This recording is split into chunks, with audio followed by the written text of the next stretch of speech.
Welcome to this very special edition of the KJ Masterclass Live, the show which ensures that you profit from your time spent here with experts, either through their industry insights, information, or simply learning from them. And today we have Razak Malas. He is the founder and CEO of Talent Hackers, and he helps businesses scale smarter by connecting them with top offshore talent at a fraction of US cost. Welcome to the show, Raz. Thank you for having me on. I appreciate it. You are welcome. Welcome to the show. Welcome to India in this online form, Raz. And I'm sure not just in India, but a lot of people across the globe will benefit from what we are going to talk right now. We'll learn from you about how one can scale smart using offshore hiring and automation. But before this, let's understand a bit about your journey, your background, Raz, so that people know who they are listening to. Yeah, absolutely. So I'm based out of New York, New Jersey, that area. I'm a two-time co-founder. I'm on my second venture. Still pretty young, got a long career ahead of me. But in my first venture, I was in e-commerce. I was specifically an Amazon seller.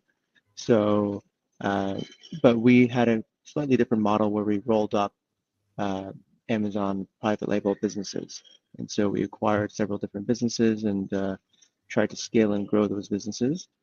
And we did that leveraging talent all over the world, really. There's a lot of incredible e-com Amazon talent out in Pakistan, India, Philippines, South America. And so I kind of got my feet wet with working remotely offshore um, right around when COVID started. And I realized that's an incredible situation I came across, and I figured I can help other businesses find talent for any industry, not just e-commerce, but all around. Absolutely. So, what do you mean by scaling without, So, if you depend too much on offshore hiring, keep all your systems and just you wherever you are as the founder, owner, entrepreneur. Uh, is that a good thing to do, or is it too much of a, or it will be too much of a risk? How should people look at it, especially business owners? Yeah, I mean, there really isn't much risk. If you're worried, you can monitor anyone working remotely through the use of softwares. There's a lot of time tracking softwares, but also softwares that monitor where they're spending their time. I like to hire full-time international contractors because if you're going the freelance route with remote offshore work, uh, there is the risk that they're not going to give you their full attention and they're going to have several other clients to pay attention to. I would rather have someone work within my organization, embed them within my culture, have them work just like any other employee alongside my team members working 40 hours a week. This way, I can get their full attention from my organization and they can actually provide a lot of value strategically and think about how to grow your business. And that's a beautiful thing about hiring offshore. It's you can scale a business um, even when you don't have that much revenue. So usually in the US, if you want to hire a US employee, the salaries begin at 60,000 plus payroll tax and benefits. Can get up to 100, 150 if you're hiring more skilled labor. And you can't really justify those hires unless you're making at least $1 million in revenue per year. Um, and so when you're hiring offshore, you don't need to be at $1 million revenue per year. You could be at 100,000 a year. You could be at zero and still take the leap of faith to invest in someone to help you. And us founders have a lot of different tasks and projects to be focused on throughout the whole business. Various different departments we have to handle. We're wearing various different hats. And if you can find someone to take over one of those departments or handle a certain uh, workload, then you can buy back your time and focus on growth. Absolutely. So, I want to understand, Raz, for the audience, is that should cost be the only factor of offshoring work, or is it much more beyond that? How did you look at it? How do you want businesses to look at it at this part of this outsourcing? It's a very good question. Obviously, cost is hard to not look at. But it starts with that. Then, there's a misconception that there isn't quality offshore, but that is absolutely false. There's only 300 million people in the US. Okay, there's 7 billion, 8 billion in the world. Um, there's a lot of talented folks out in the world, and we all have access to global talent. Not just we're not confined anymore to our borders within the U.S. or any other Western country that we're talking about here. You know, so we have the ability to access global talent through remote work, through the internet, basically. And so I found personally uh, some of my talent offshore outperformed some of my U.S. employees. It's just the way it is sometimes. And if you go out there and you post a job similarly to how you would post a job in the US, and you have a very clear job description, you could attract incredible talent, and you'd be surprised. I've been surprised. I've been surprised over and over and over again, and I continue being surprised with my client feedback and the talent that they're working with, because most entrepreneurs, they'll hire freelancers to do certain projects or tasks, but they never work with anyone full time. And it's really the same as managing anyone else. Onboarding is the same, managing is the same. Treat them as one of your own, and you can extract 100% from them. And you know, they're human beings. They're just like anyone else in the organization if you're hiring full time. So the quality's there for sure. Absolutely, absolutely, Raz. So I want to understand, you see, offshoring, outsourcing, whatever way you want to call it, this has been happening for decades, especially in the IT sector and others. Now, so this is a known thing. How different is it that you are talking? You are talking about the same thing in a different manner, or is it the same thing, but you just want to reiterate about it? And that you discovered success in your own way, and there is so much to, milk out of that same concept. That is what you want to tell the world. How is it? How do you want us to look at it? Well, I think outsourcing is actually different than what I'm talking about. Um, there's, outsourcing and BPOs are different. Those are like service providers that handle, you know, business process outsourcing. So you can hire a BPO to handle accounting work, and that's all they focus on for your business. But I'm talking about hiring full-time international contractors just in another country, right? So if you just like forget about location, you're just hiring another employee. And the businesses haven't been doing that for decades. You may outsource manufacturing work from China, but that's different, right? You're dealing with foreign companies, and they're providing goods and services to you that way. Well, really goods through manufacturing. What I'm talking about is hiring full-time employees essentially, uh, but they act as contractors. They just happen to be offshore, and so, like for example, I, if you want to hire a graphic designer or a brand manager or a PPC specialist or a digital marketer or a video editor or a bookkeeper, these are roles that we typically hire in the US. So like look at your org chart or look at your headcount forecast. Look at those roles. See who's like an L4 and below, who are kind of individual contributors that you normally would hire in the US, and try to hire offshore because you can. And those are the roles I'm focused on. I'm not really focused on virtual assistants at all, actually. I'm focused on roles that you would hire in the US, but just sourcing them offshore. Um, so there's a huge difference. The people that we hire are people who are highly educated, they're college educated, they have at least 3 years experience in other large companies. A lot of the talent we hire actually work for large organizations in the US. Like we find a lot of talent that worked at Meta, Google, um, even Microsoft, and a few other Fortune 500 companies who have satellite offices in the countries we source from.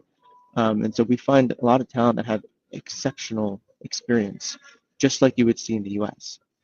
And so we're not talking about hiring people that are just going to take over menial tasks, or someone who's just going to, you know, handle your calendar, or right. We're talking about someone who's actually going to come in with previous knowledge of certain systems, tools, okay, and actually move the needle within your organization.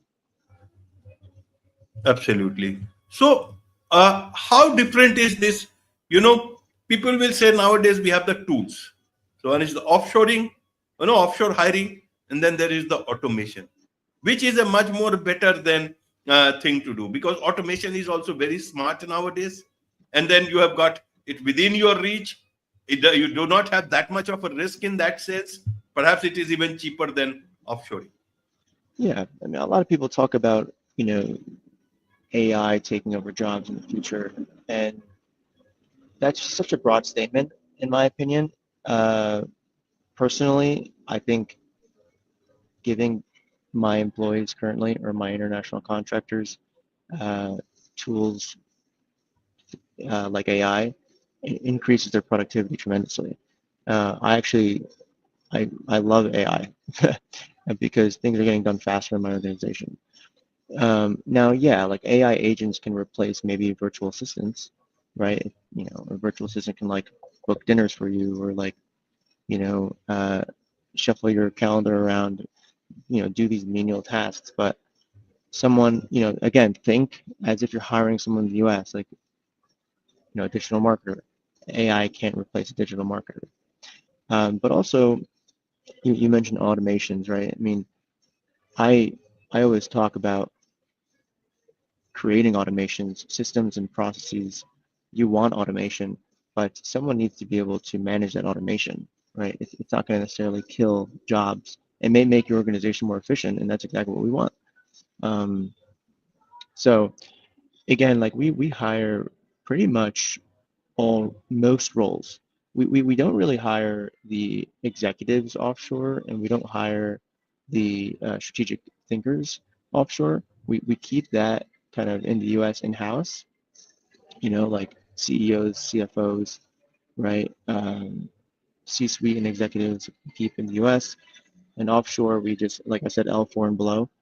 Um, so yeah, I mean, AI is not going to kill every role that we're used to hiring in the U.S., right? So I think it's just going to help assist the workload on your team. Absolutely. Now, are there any misconceptions, that about offshore hiring?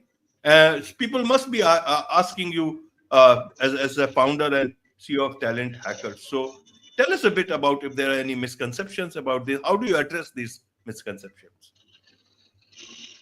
Yeah, the common misconception is language barriers. I mean, that's definitely an issue in some cases, but we hire from Nigeria, where English is a native language there.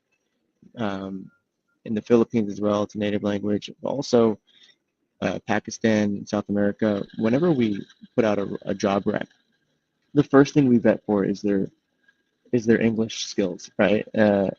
You know, so written and verbal English communication is never an issue because that's the first thing we're looking at.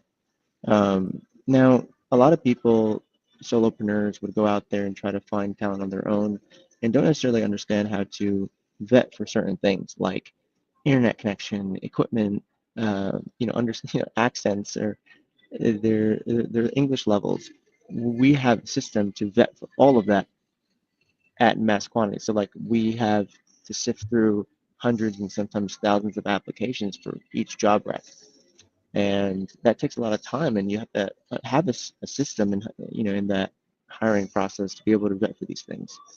And so misconceptions happen when you don't actually have the appropriate approach to hiring talent. Um, and a lot of people generalize and write things off when they kind of face these problems, and that's how misconceptions happen, right?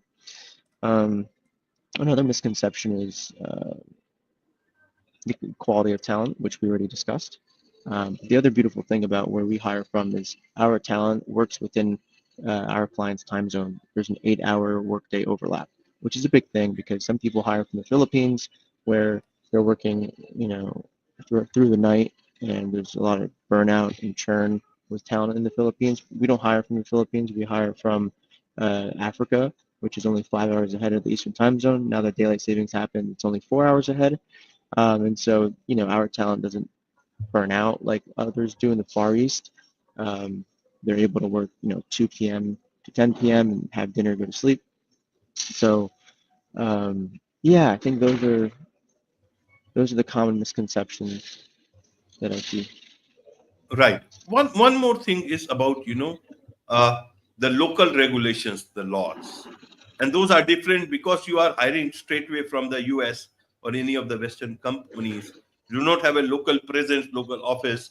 How do you ensure that your data is very protected because they will be your own employees in that sense? But still, in terms of hiring and all, the local jobs might also come into play. How do you balance all these things together, especially if it is some critical work that you are doing? Yeah, I mean, if it really depends on the company.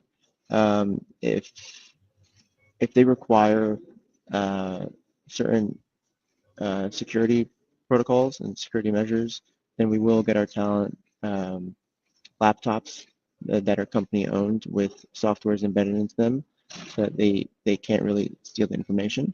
Um, of course, we do background checks as well um, for everyone we hire. And we also have additional tools that allow us to track their everyday movements essentially on their laptops. And so we see when they clock in and clock out. We see we have screenshots of what they're actually doing on their laptop every 15 minutes randomly, and we can see where they spend their time as well, on where they're browsing, what websites, if they're spending time on Google Docs, if they're spending time on particular softwares. We know all that information. We can see how productive they are, how active they are, and if there's ever like a red flag, these softwares and tools, red flags are raised, and we're able to investigate. Um, yeah, we also have boots on the ground. Sorry, we also have a boots. This is a big point. We have a boots on the ground team within HR in every country we source from. So, HR plays a big role in our service, and you know, that's something that other companies can't really take advantage of when they're hiring offshore. Um, they can, because they can't really, they can't justify hiring an HR team because they're only hiring one or two people, whereas we're hiring dozens of people, and we have plenty of HR reps on the ground. So if we need to get if we need to get equipment um, or anything else to the employees or the contractors in those countries, we can actually physically get it to them. Absolutely. So there is something or the other on the ground in that company. So those employees, they are directly on the rolls of the company, or they are on the local rolls of the local company who provides services to the person who is hiring their services. I apologize. Can you repeat that? Yeah. What I want to ask is that suppose you are hiring someone in any particular country. So those will be employees on paper also of the main company, or sometimes for easier purposes, they get hired by a third party, which keeps them on their roles, which is in the local in that country itself, and then they outsource their services to you in that sense that technically you are away from all the liabilities. The local company will be taking care of all that. Yes, I understand what you're trying to ask, and so this is definitely a big issue for business owners trying to hire offshore. They typically have to use a third-party company to handle payroll and compliance for the people that they hire offshore, and that can cost anywhere from $500–600 a month on top of the salary you pay to that person you found offshore.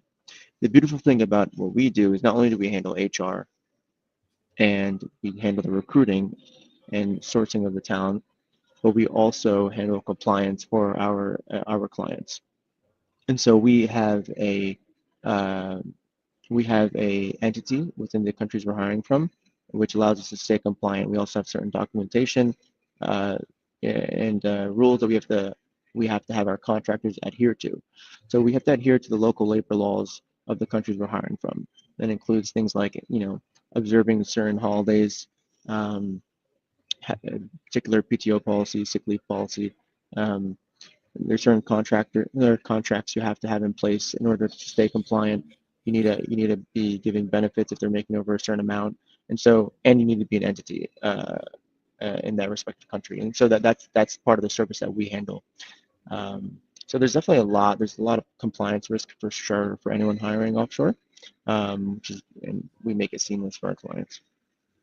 Right, right, Raz. Tell us a bit about talent hackers. And is it only for the companies, or is it also for candidates? They can also reach out to you so that, if there is a right place, then you can place them. Yeah, absolutely. Candidates can reach out. They can submit their resumes on our website. We have a application portal on our website. That's trytalenthackers.com. And for clients, they can also reach out to us and get in touch through our website by filling out an application or booking a call. You can also find me on LinkedIn at Raz Malice. And yeah.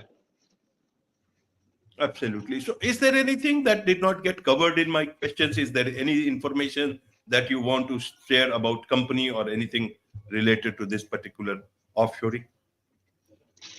Um, I would say that if you haven't given it a shot, I think you should try it. Um, we're willing to do a 2-week free trial for anyone listening to this podcast. Maybe we can give them a promo code, or maybe they can type in Cash Masterclass when reaching out, and we will basically align on your job description. We will launch a search on your behalf for free, and we will select and onboard your ideal candidate, embed them into your organization. You can work with them for free for 2 weeks as part of this offer, and decide after 2 weeks whether or not you want to continue. And if you don't want to continue, no hard feelings. And that's specific to this podcast. Wonderful, wonderful. With this, it's a wrap on this very special edition of the KJ Masterclass Live. Thank you so much indeed for joining us. Thank you.